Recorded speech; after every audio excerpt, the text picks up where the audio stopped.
You're gonna love this, Cenk. This is totally your wheelhouse. Probably after we come back from this video, I should just leave because you're gonna love this. You're gonna want to talk about it forever. They get into the inner workings of corporate media and how they drum up support for war. Take a look. MSNBC, we learned, had a 2-for-1 booking, official booking plan that meant 2 pro-war voices for every 1 anti-war voice. It's such an important piece of this to have that propaganda piece of this, the manufacturing of consent for war. Yeah. And we have, again, a long history of this. You don't do it without the newspapers. You don't do it without the television stations. You don't do it without the Fox News or the CNNs, the MSNBCs. Right. I mean, CBS changed the name of their show to Showdown with Saddam. I'm Clayton Morris, host of Showdown with Saddam. We haven't attacked them yet. But that's the name of my show. Welcome. We're replacing Phil Donahue with Countdown Iraq. Like, so you're framing all of this ahead of time. The propaganda is there ahead of time, so it's all being laid out. It becomes an inevitability that we are going to attack. But the show should have been called, "What the hell does Saddam Hussein have to do with 9/11?"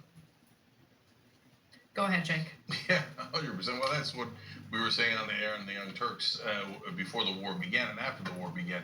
So, and Anna's right, because this is literally chapter 5 of my book, Justice is Coming. It's called The Matrix, and it's about how corporate media is the #1 weapon for corporate rule.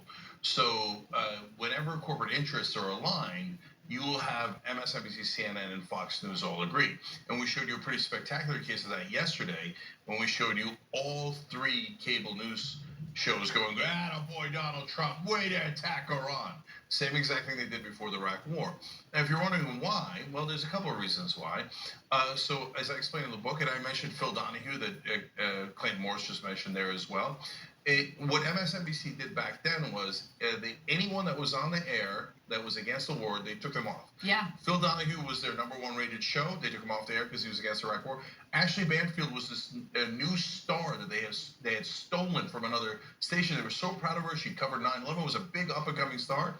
She did a speech explaining the downsides of war. She didn't even state an opinion, but she just explained war is ugly and terrible, etc. She did that speech in Kansas off the air. They're like, that's it. Not only was she taken off the air, this is the amazing part. They wouldn't let her out of her contract so that she couldn't say that on anyone else's air.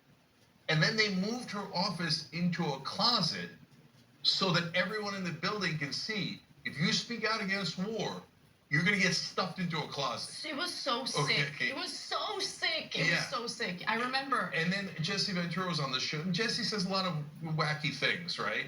But he also says some things that are true, and that could happen. Same with Tucker. Tucker says a lot of wacky things, and he's right about Israel and war in this case, right? So, but Jesse explained something that I know is true because his co-host on the pilot for his MSNBC show was Ben Mankiewicz, my co-host at the time on the Young Turks, right? They give him MSNBC gave him a $2 million contract, okay? Then after they gave him the contract, they realized he was anti-war. So they said, forget it, keep the money, and we just don't go on air, okay? Wow. So now, why did MSNBC do that back in the day? At the time, it was owned by GE, that predominantly made its money as a defense contractor, okay? Which they never ever revealed on air. GE also made a killing in rebuilding Iraqi infrastructure. So they made money destroying the infrastructure and making the infrastructure. That's why TV was a tiny piece of their corporation.